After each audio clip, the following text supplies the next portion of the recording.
Jadi Assalamualaikum dan selamat bertemu lagi di channel saya. Untuk video kali ni, video terbaru saya. Jadi saya akan ulas mengenai, tak adalah ulas dia, saya akan terangkan sedikit sebanyak mengenai tayar.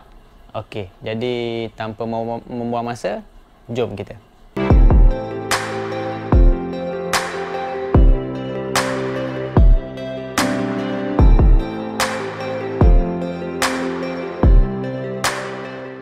Okey, jadi saya akan terangkan sedikit sebanyak mengenai tayar. Jadi tayar yang saya maksudkan ialah tayar motor, okey.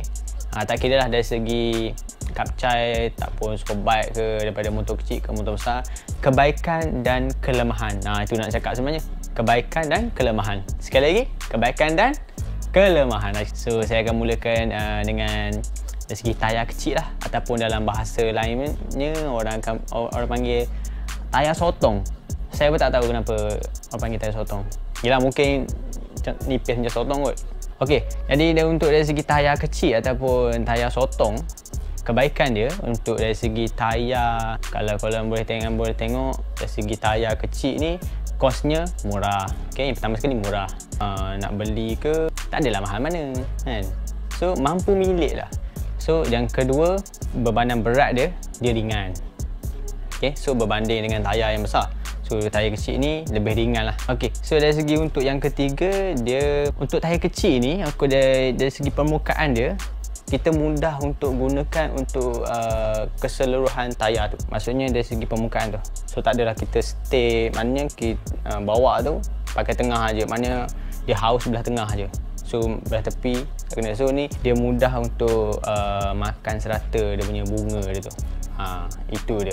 Kita cerita mengenai kelemahan pula. Okey, kelemahan pula. Okey, dari segi untuk kelemahan tayar kecil ni, potensi untuk dia punya cengkaman dari segi sebelah tepi agak kurang sebenarnya. Okey, agak kurang sebenarnya. Sebab bukan apa, kalau untuk yang kaki corner ke apa ke, mungkin tayar kecil agak tak sesuai lah. Kalau penggunaan tayar yang lebih besar mungkin lagi okey.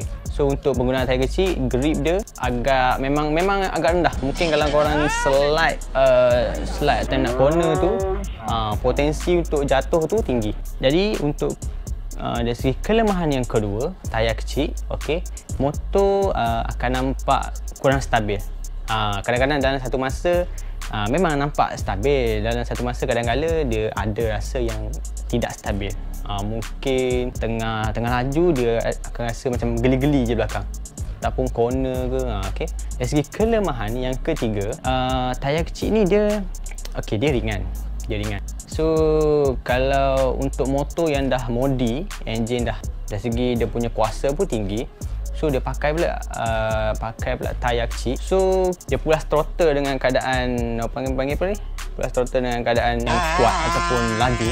So putaran di tayar yang kecil mudah untuk spin. Senang cerita, dia macam nampak macam drift lah. Gitu. Kalau untuk orang yang pandai kontrol dari segi motor tu, okey lah. Kalau yang tak pandai kontrol, mungkin akan terbabas masuk gaung. Okay. So itu dari segi kelemahan yang ketiga. So untuk kelemahan yang keempat, tayar kecil juga tidak boleh untuk brake secara agresif. Sebab korang kena faham, kalau tayar kecil brake secara agresif, kemungkinan dia akan, sebab dia ringan, dia akan lock tayar tu, ataupun dia akan terus slide ke tepi. Korang tengah laju, korang brake dengan agresif, terkejut kucing lalu ke, lembu lalu ke, dia akan cepat untuk lock dan terus nampak slide down. Korang terus boleh slide down dengan tiba-tiba. Lebih kurang macam tu lah, jangan kita tahu. Lebih kurang macam tu. Okey, jadi settle kita untuk bahagian tayar kecil. Itu saja. Saya akan terangkan pula dari segi tayar besar. Okey. So kebaikan untuk dari segi tayar besar sebenarnya, okey. Tayar besar, kebaikan dia, potensi untuk dia nak cengkaman belah tepi tu memang tinggi lah. Dia memang cengkam lah, sebab dia lebar. Okay. Setengah orang panggil tayar besar, ataupun dipanggil juga tayar lebar. Okay. So permukaan dia luas, lebar. Jadi apabila kita corner, turun angle ataupun sebelah kiri ataupun sebelah kanan, dia memang nampak stabil. So korang boleh maintain dengan speed yang tinggi untuk apabila korang masuk selekoh. Tayar lebar lah. Okay? Tapi tengok pada keadaan juga. Jangan setiap kali corner nak speed laju je kan. Kan masuk gaung susah pula kan. Jadi untuk yang kedua, dari segi kebaikan yang kedua, untuk tayar lebar ataupun tayar besar, dia lebih stabil lah. Lebih stabil di selekoh sebenarnya. Untuk tayar lebar dan besar ni lebih stabil. Untuk kaki corner, kaki yang suka corner, tayar besar memang terbaik lah. Corner memang selamba lah. Kalau nak cakap nak kiri kanan tu selamba lah. Tapi pastikan pilih tayar compound yang betul. Jangan compound hard compound kau pergi bedal agresifnya corner, boleh ni lah, boleh slide down lah. Jadi untuk kebaikan yang keempat, kelajuan yang tinggi untuk tayar yang besar. Kelajuan yang tinggi untuk tayar yang besar, kalau kita brake secara agresif pun dia masih lagi dalam keadaan stabil. Kenapa? Sebab dari segi dia punya permukaan lebar, cengkaman dia terhadap jalan raya, grip dia tak mudah membuatkan kita jadi macam macam tu. So dia okey lagi. Dia tekanan dia dengan brake dengan secara agresif memang stabil lagi. Jadi itu saja untuk dari segi kebaikan tayar besar. Dia semua benda ni tak ada benda yang baik pun. Akan ada benda yang dari segi kelemahan dia, ada kebaikan dan keburukan dia. Okay. So dari segi untuk dia punya kelemahan tayar besar, semestinya tayar besar ni kalau kita tahu ongkosnya mahal lah, kan? Tak semua orang mampu. Kalau yang mampu tak ada masalah. Dia bukan macam 20-30 ringgit dah boleh dapat tayar besar untuk saiz sekian-sekian. So dia harga dia mungkin sekali ganda, 2 kali ganda daripada tayar kecil. Okey, untuk dari segi kelemahan yang kedua, dia kita dah tayar besar lebar, jadi semestinya dia akan jadi lebih berat lah. Takkanlah lebih ringan, akan jadi lebih berat lah. Tapi tengok pada potensi spek enjin tu sendiri.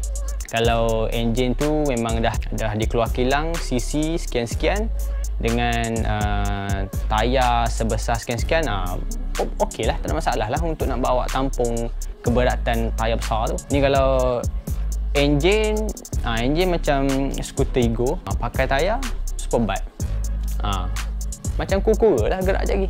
Jadi itu yang kedua. So untuk yang kelemahan yang ketiga, kalau untuk yang jarang apa dia panggil, permukaan tu tayar tu sepenuhnya, dia agak rugi membazir sebenarnya.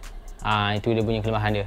Maknanya kalau untuk yang bawa main dalam bandar je, dalam town je, bawa macam tu biasa-biasa je, so penggunaan tayar lebar besar ni, so dia akan makan di sebelah tengah saja.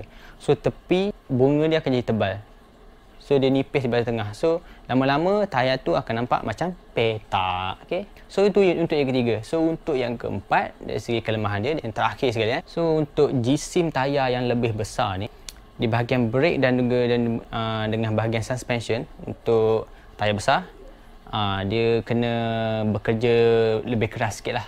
Sebab tayar besar takkan nak pakai suspension yang biasa-biasa ataupun brake biasa-biasa. Tak sempat lah dalam brake tu, mahu terlanggarnya kambing depan tu. Tak boleh lah macam tu. Jadi itu sahaja untuk dari segi penerangan saya sedikit sebanyak mengenai tayar kecil dan juga tayar besar. Ini untuk dari segi pendapat saya sendirilah. So untuk masing-masing ada pendapat masing-masing, ada selera masing-masing. Ada yang suka tayar kecil, ada yang suka tayar besar. Jadi kesimpulannya, seeloknya korang pilihlah tayar yang telah disarankan daripada pengeluar motor dan juga pengeluar tayar. Okay, itulah.